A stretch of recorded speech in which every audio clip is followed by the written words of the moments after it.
Hello dear students, welcome all of you to our next session on the second chapter, mechanical properties of fluid.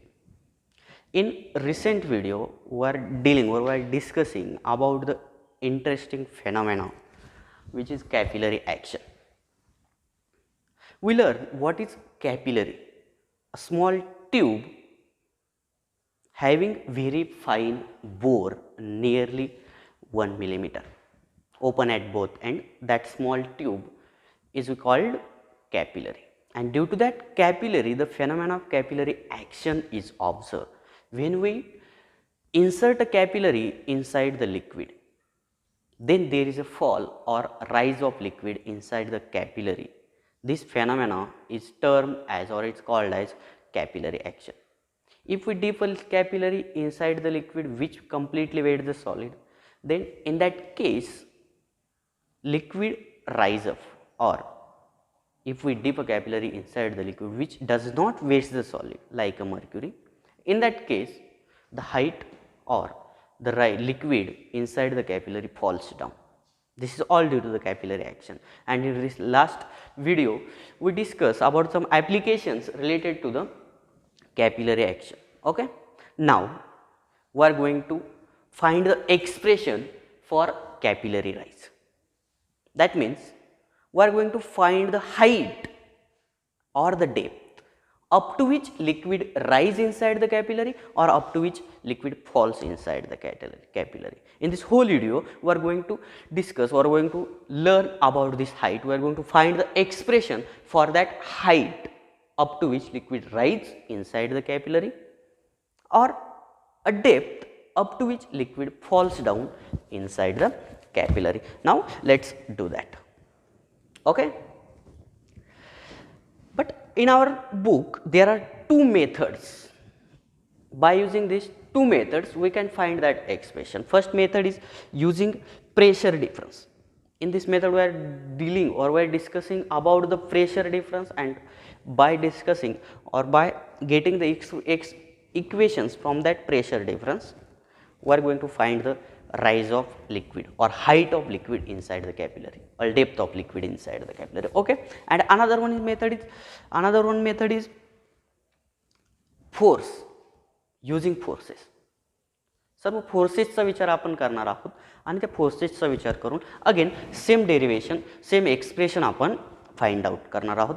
आता आपण पहिल्या method पासून start करूया. Method first आहे using pressure differences.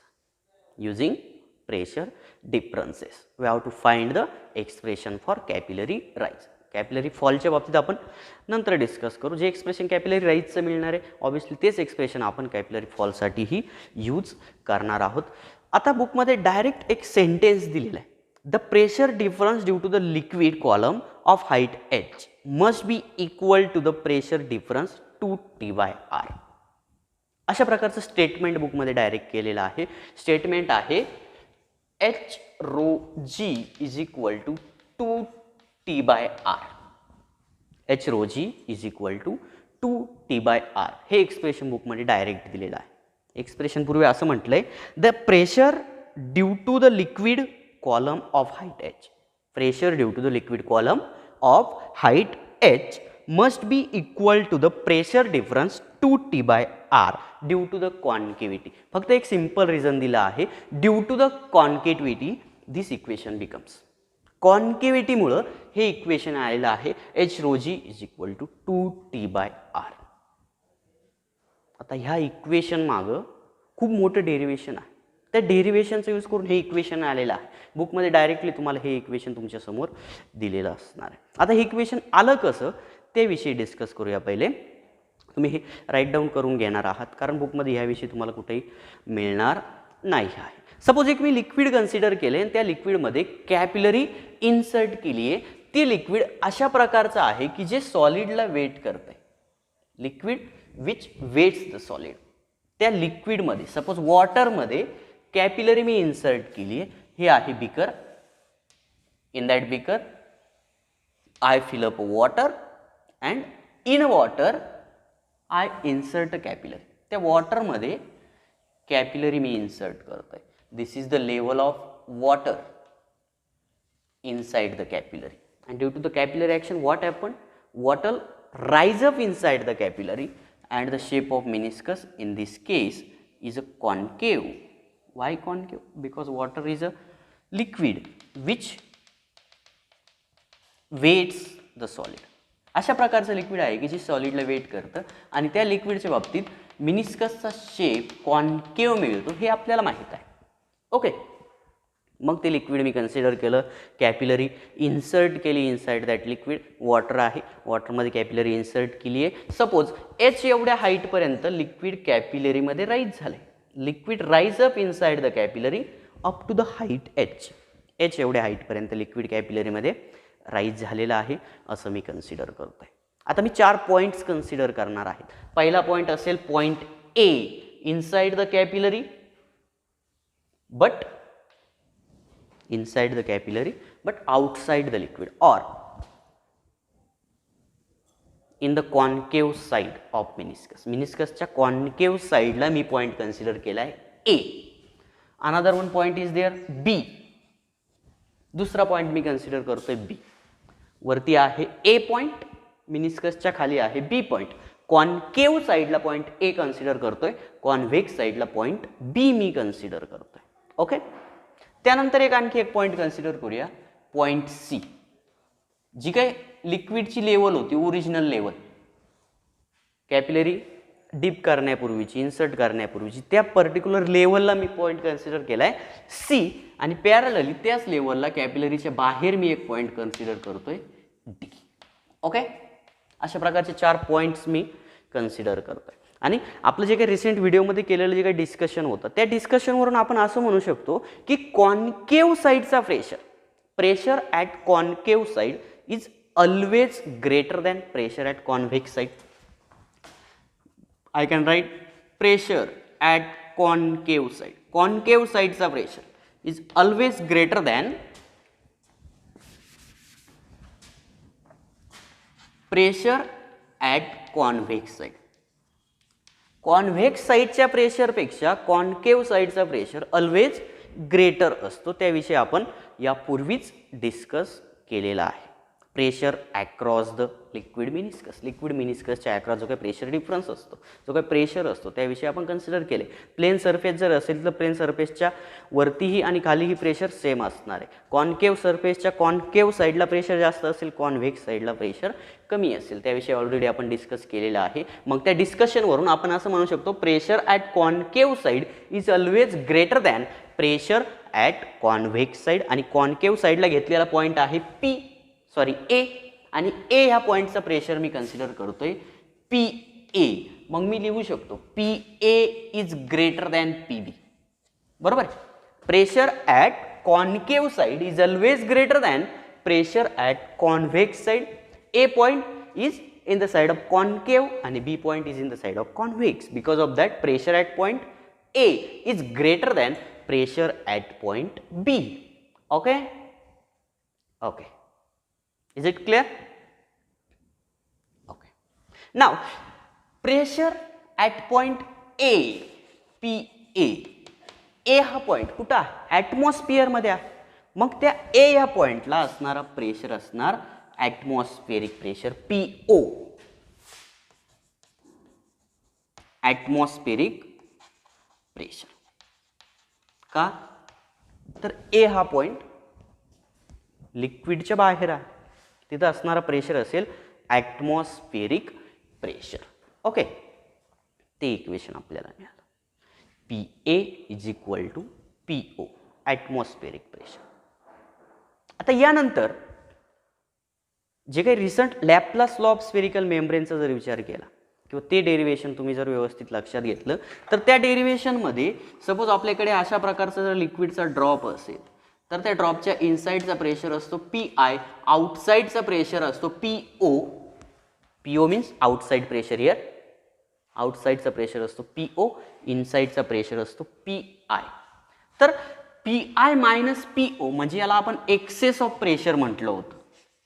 PI minus PO याला आपण access pressure inside the drop असं म्हटलं होतं. इज इक्वल टू इक्वेशन मिळालं होतं 2T/r where capital R is the radius of that drop. Okay, अशा प्रकारचं एक्सप्रेशन आपल्याला मिळालं होतं. ह्याही केसमध्ये हा जो काही ड्रॉप आहे हा शेप आपण इथं कन्सिडर करणार आहोत. अशा प्रकारचा तो ड्रॉप पूर्ण असेल. ओके, इनसाइडला पॉइंट आहे ए, आउटसाइडला पॉइंट आहे बी. इनसाइडला प्रेशर आहे PA, आउटसाइडला प्रेशर आहे PB.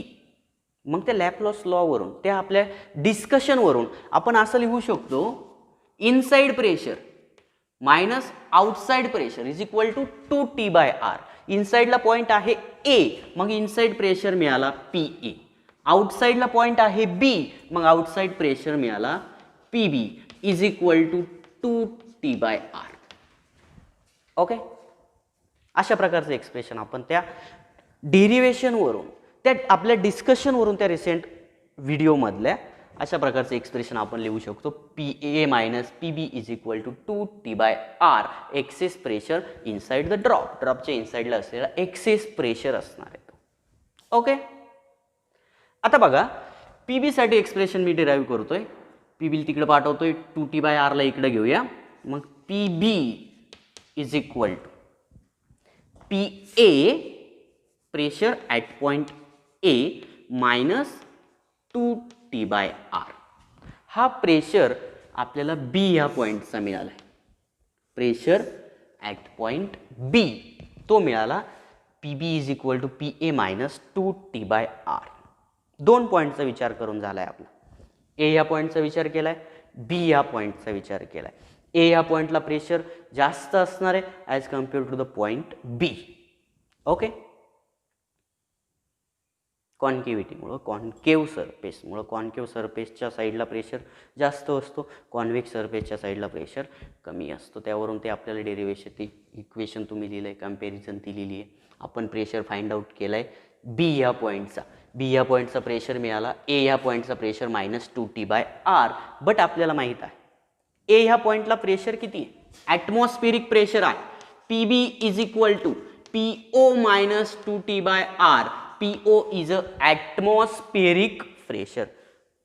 का असं म्हटलं मी, कारण दोनदा आपण PO कन्सिडर केला. इकडं PO आहे आउटसाइड प्रेशर, आणि सध्याचं जे काही इक्वेशन आपल्याला मिळालंय त्या इक्वेशनमध्ये PO ला आपण म्हणणार आहोत ॲटमॉस्फेरिक प्रेशर. ओके, PB मिळाला, B या पॉईंटचा प्रेशर मिळाला. आता C या पॉईंटच्या प्रेशरचा विचार करूया. PC, C या पॉईंटवर किती प्रेशर असणार आहे. C हा पॉईंट B ह्या पॉईंटच्या H एवढा डेप्थला आहे, किंवा C पेक्षा BH एवढ्या हाईटला आहे. मग या C पॉईंटवरती B एवढाही प्रेशर असणार आहे. जो प्रेशर B या पॉईंटला आहे तो प्रेशर पण असेल, ॲज वेल ॲज ह्या लिक्विड कॉलममुळं, H एवढ्या हाईटच्या लिक्विड कॉलममुळं जो काही प्रेशर असणार आहे तोही प्रेशर C पॉईंटवरती असणार आहे. मग pressure at point C, PC is equal to pressure at point C, PC is equal to, I can write PB pressure at point B, B ह्या पॉईंटचा प्रेशर, ॲज वेल ॲज ह्या liquid कॉलममुळं, H एवढ्या हाईटच्या liquid कॉलममुळं जो काही pressure असणार आहे तोही प्रेशर त्यामध्ये ॲड होणार आहे. मग PB is equal to pressure due to liquid column, pressure due to liquid column, pressure due to liquid column. आणि त्या लिक्विड कॉलममुळं जो काही प्रेशर असणार आहे, लिक्विड कॉलमची हाईट आपल्याला मिळाली आहे H. मग H एवढ्या हाईटच्या लिक्विड कॉलममुळं असलेला प्रेशर, किती प्रेशर असतो ऑलरेडी आपण त्या प्रेशरविषयी डिस्कस केलेला आहे. तो प्रेशर असतो H ρg. H एवढ्या हाईटमुळं जो काही प्रेशर असणार आहे इनसाइड द लिक्विड तो प्रेशर असेल H ρg, where H is the height, ρ is the density of liquid and g is the acceleration due to gravity. Okay, मग आपल्याला C या पॉईंटचा प्रेशर मिळाला आहे PC is equal to PB plus H ρg. But आता जर D चा विचार केला तर D हा पॉइंट आणि C पॉइंट दोघंही सेम हॉरिझॉन्टल लेवलला आहे म्हटल्यानंतर P C is equal to P D आपण लिहू शकतो. दोघंही हॉरिझॉन्टल लेवलला आहे, सेम लेवलला दोनही पॉईंट आपण कन्सिडर केलेत. मग दोन्ही पॉईंटचा प्रेशर इक्वल असायला पाहिजे. मग P C is equal to P D. But D ह्या पॉईंटला प्रेशर कोणता आहे? ॲटमॉस्फेरिक प्रेशर आहे. डी ह्या पॉईंटला ॲटमॉस्फेरिक प्रेशर असणार आहे.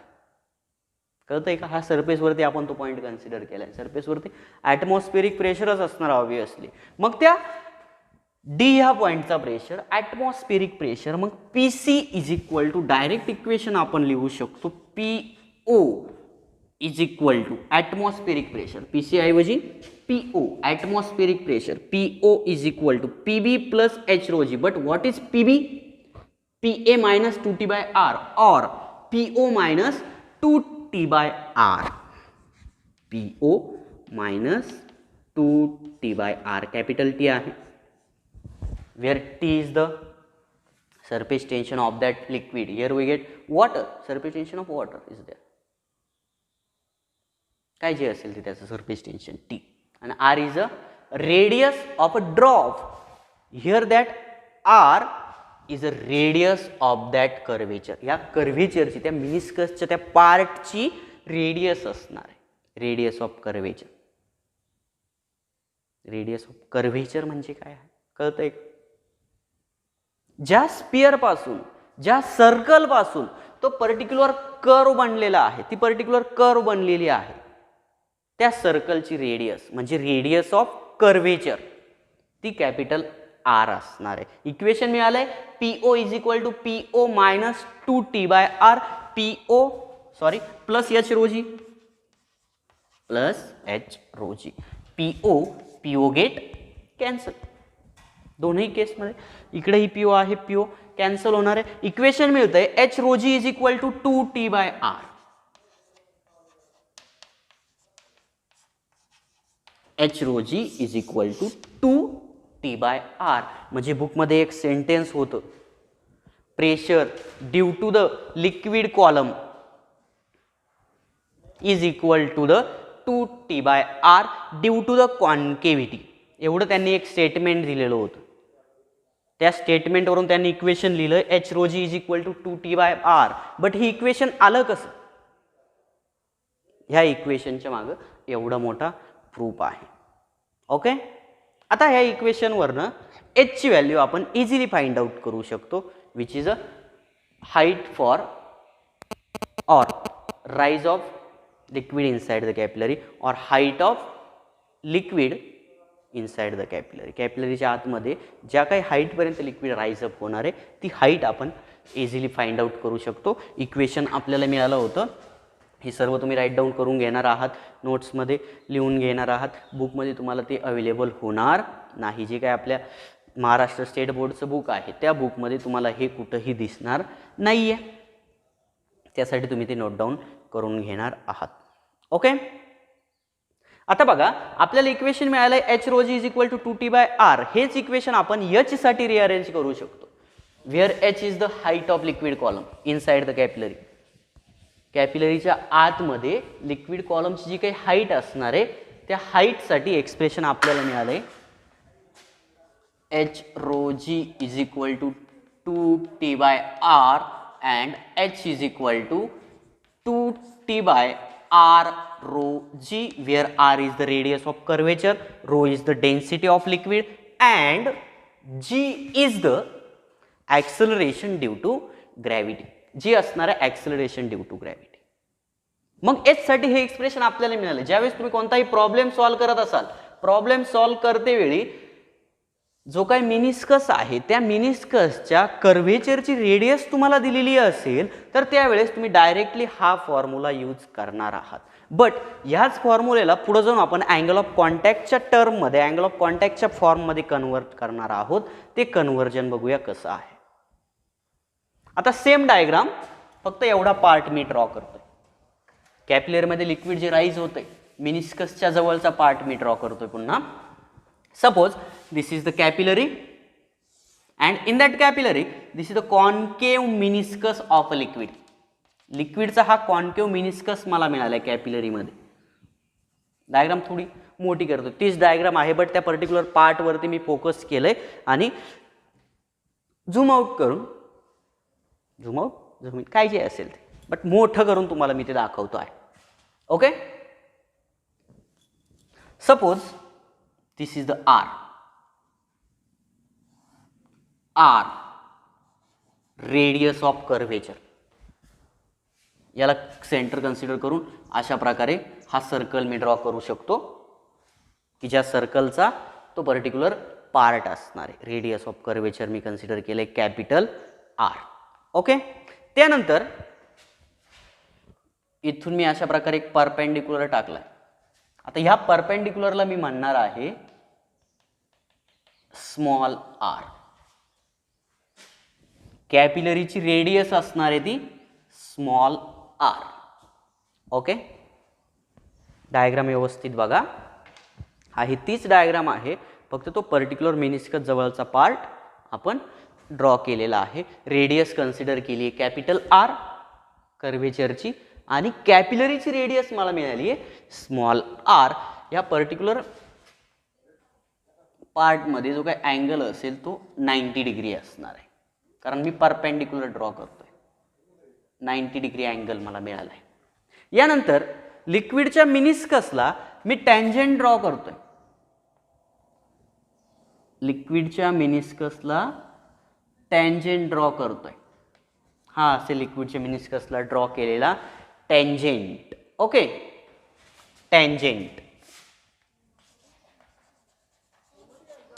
Tangent to the liquid meniscus.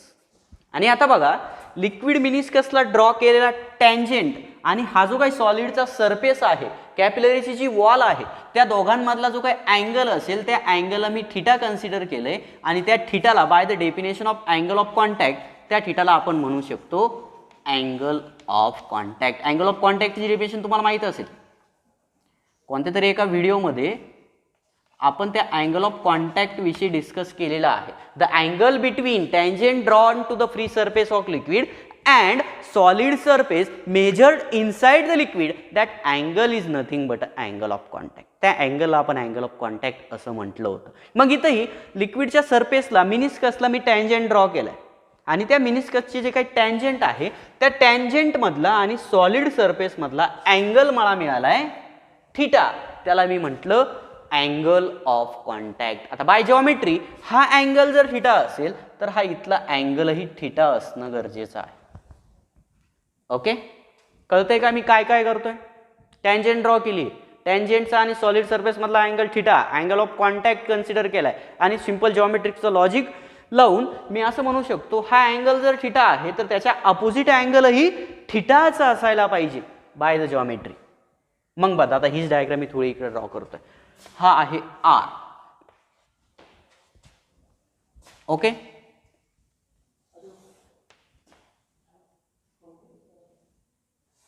इकडे मला मिळालाय कॅपिटल आर. हा अँगल मिळाला 90 डिग्री. यानंतर हा जो काही मिनिस्कस आहे, ह्या मिनिस्कसला मी ड्रॉ केला होता टँजेंट. हा मिनिस्कस म्हणजे कुठल्या तरी सर्कलचा पार्ट असणार आहे, त्या सर्कलची रेडियस आहे आर आणि सर्कलला ड्रॉ केलेली टँजेंट, सर्कलला ड्रॉ केलेली टँजेंट आणि त्या सर्कलची रेडियस यांच्यामध्ये ऑलवेज 90 डिग्रीचा अँगल असतो. और tangent drawn to the circle is always perpendicular to the radius. म्हणू शकतो मी, असं स्टेटमेंट मी करू शकतो. कोणत्याही सर्कलला ड्रॉ केलेली टँजेंट ही त्याच्या रेडियसला परपेंडिक्युलर असते. मग असं जर असेल तर रेडियस आणि टँजेंट ह्या दोघांमधला जो काही अँगल आहे तो अँगल 90 डिग्री असायला पाहिजे. आता याला 90 डिग्री इथं न लिहिता ह्या अँगलचा 90 डिग्री मी इथं खाली लिहितो. अँगल कोणता कळतोय का? आर आणि टँजेंट यांच्यातला अँगल किती असेल? 90 डिग्री असेल. आता ह्या पूर्ण 90 डिग्री पैकी हा जो काही अँगल आहे, हा अँगल मला किती मिळालाय? थिटा मिळाला आहे अँगल ऑफ कॉन्टॅक्ट. ओके, मग जो काही राहिलेला अँगल असेल, हा राहिलेला शिल्लक अँगल, याला मी 90 मायनस थिटा म्हणू शकतो. अरे म्हणू शकतो ना. आता ह्या पूर्ण अँगल, सपोज याला मी नाव देतोय ए बी सी, इथे मी नाव देतोय डी. ए बी सी हा जो काही अँगल आहे, angle A B C is equal to मला मिळालंय 90 degree. Angle A B C काय मिळाला आहे, 90 डिग्री मिळाला आहे. But angle A B C म्हणजे काय आहे, A B D. Angle A B D plus angle D B C is equal to लिहू शकतो मी 90 degree. But angle D B C is equal to what, theta, and angle A B D is equal to 90 degree मला मिळते. मग angle A B D is obviously equal to 90 degree minus theta. Angle A B D म्हणजे एवढा angle, हा जो काही angle आहे, हा अँगल किती मिळाला आहे, 90 डिग्री मायनस थिटा. हा अँगल 90 मायनस थिटा. ओके, आता बघा, हा अँगल आहे 90, हा आहे 90 मायनस थिटा. सपोज ह्या अँगलला मी कन्सिडर करतोय एक्स, इथल्या अँगलला मी काय कन्सिडर करतोय एक्स, हा इथला अँगल आहे एक्स. तर बाय द जिओमेट्री मी काय लिहू शकतो, this angle 90 degree plus this angle X plus 90 degree minus theta is equal to 180. Addition of all angles of triangle is always equal to 180. ट्रायंगलच्या सर्व कोनांची बेरीज ॲडिशन ऑलवेज 180 असते. Okay, 90 plus 90 is equal to मिळते 180 and that 180 आणि हे 180 cancel out होणार आहे. आपल्याला इक्वेशन मिळते X minus theta is equal to 0. That means X is equal to theta आणि हा इथला अँगल मला मिळतोय थिटा. हा इथला अँगल मला मिळतोय थिटा. कळतंय का? अँगल ऑफ कॉन्टॅक्ट, हा अँगल थिटा, हा ही थिटा, हा ही थिटा. का तो थिटा आहे, त्या मागचं हे पूर्ण आपलं डिस्कशन असणार आहे. तो अँगल मला मिळालाय थिटा. पुन्हा एकदा डायग्राम व्यवस्थित मी ड्रॉ करतोय.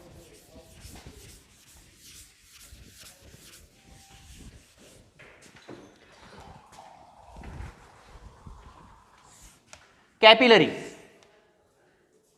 this is a center of circle, radius of curvature capital R,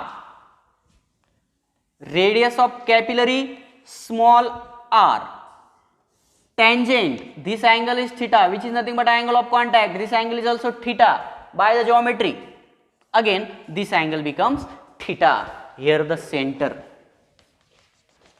Okay, now this is the right angle triangle, this is what, right angle triangle, and in that right angle triangle if this angle is theta then cos of theta is equal to, cos of theta is equal to, what is cos of theta,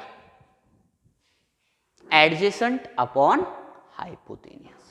Cos of theta is what, adjacent upon hypotenuse.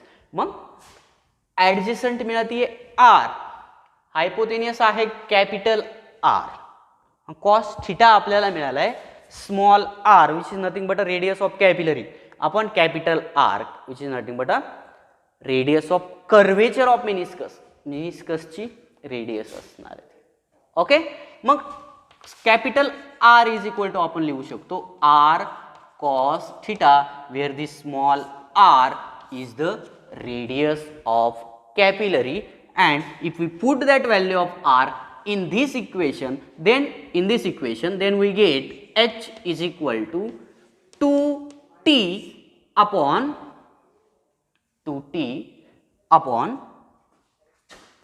r cos theta rho g, 2t upon r cos theta rho g, or 2t upon r rho g cos of theta. Okay, this is the expression for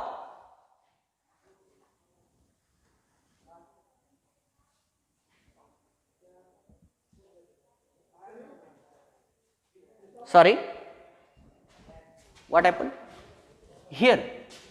What is that? काय होत आहे? cos theta is equal to r by r. मग capital R is equal to r cos theta येणार आहे का? Sorry by mistake. Capital R is equal to small r upon cos theta आणि ही value आपण या इक्वेशन मध्ये put out करणार आहोत. मग इक्वेशन मिळते h is equal to 2t cos theta upon r rho g. 2t cos theta upon r rho g, and this is the expression for height up to which liquid rise inside the capillary. कॅपिलरीच्या आतमध्ये ज्या height पर्यंत liquid rise होणार आहे त्या height साठी expression आपल्याला मिळालंय h is equal to 2t cos theta upon r rho g. Okay, हे झालं सिंपल डेरिवेशन. ही हाईट कशाच्या फॉर्म मध्ये मिळाली आहे? सरफेस टेन्शनच्या, अँगल ऑफ कॉन्टॅक्टच्या आणि रेडियस ऑफ कॅपिलरीच्या. सेम इक्वेशन एस साठी आपल्याला इथेही मिळालं होतं, बट त्या केसमध्ये आपल्याला अँगल ऑफ कॉन्टॅक्टचं आणि एचचं काय रिलेशन आहे ते रिलेशन माहीत नव्हतं, किंवा कॅपिलरीची रेडियस आणि हाईटचं जे काही रिलेशन आहे ते रिलेशन आपल्याला त्या इक्वेशनवरून मिळत नव्हतं. मग तेच इक्वेशन आपण व्यवस्थितपणे रिअरेंज केले. त्या आरला रेडियस ऑफ कर्वेचरला अँगल ऑफ कॉन्टॅक्ट आणि रेडियस ऑफ कॅपिलरीच्या फॉर्ममध्ये कन्व्हर्ट करून घेतलं आणि ते कन्व्हर्जन मिळालं. Radius of curvature R is equal to radius of capillary small R upon cos of theta, where theta is the angle of contact. आणि ती व्हॅल्यू या वरच्या इक्वेशन मध्ये पुट केली, h is equal to 2t upon r rho g, आणि आपल्याला final expression मिळालं h is equal to 2t cos theta upon r rho g. हे झालं आपलं फायनल एक्सप्रेशन. पहिली मेथड होती बाय युजिंग प्रेशर डिफरन्स. आता बुकमध्ये सिंपल 2 स्टेटमेंट यूज केलेले आहे. हा अँगल थीटा कसा आलाय त्याविषयी त्यांनी काही सांगितलेलं नाहीये. डायरेक्ट जॉमेट्री डायग्राम काढलेले आहे. डायग्राम ड्रॉ केल्यानंतर त्या डायग्राममध्ये तो अँगल थीटा दाखवलाय. हा थीटा आहे त्यामुळं हाही थीटा आहे असं त्यांनी तिथं दिलेलं आहे. बट त्यामागचं reason why that angle is theta or why this equation h rho g upon h rho g is equal to 2t by r, त्यामागचं रिझनही आपण व्यवस्थितपणे डिस्कस केलेलं आहे. तुम्ही आता जो काही नेक्स्ट व्हिडिओ आहे त्या नेक्स्ट व्हिडिओमध्ये आपण सेम एक्सप्रेशन बट दुसऱ्या मेथडने युजिंग फोर्सेसचा विचार करून सेम एक्सप्रेशन सेम इक्वेशन आपण डिराईव्ह करणार आहोत. थँक्यू.